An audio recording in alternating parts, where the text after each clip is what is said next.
Migrants will decide whether or not the Constitution will be changed to include an Indigenous voice to Parliament.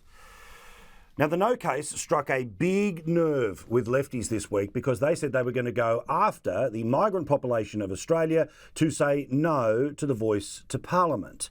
This instantly saw many of the lobby groups that supposedly represent minority communities in Australia to come out and say, no, we're completely pro-yes. But it's an interesting idea that this is the territory that will decide whether or not we will get a majority of people in a majority of states and therefore a change to the Constitution. Now, regardless of whether you want it to happen or not, I wanted to show you some data that backs up this point that migrant populations will be the ones that will decide this vote.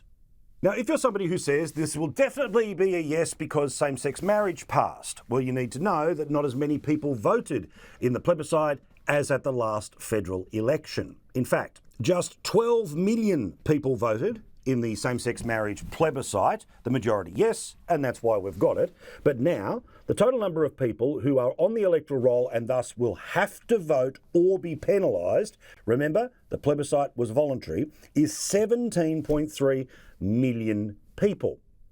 Now again, they could all go one way and this could be 80-20 in favour of the yes movement. But more people being forced to vote as opposed to the people who cared about the issue being the ones who licked the envelope and sent it back. According to the census, there are more than 7.5 million Australians that were born somewhere else. And this matters because guess what the population centres were that actually voted no to same-sex marriage? Remember, it wasn't compulsory, but they had a strong view and they voted no. There were 17 electorates that voted no in that plebiscite a few years ago. 11 of the 17 were Labor Party seats, and most of the ones that voted no had, guess what, a significant migrant population. Let's take 3.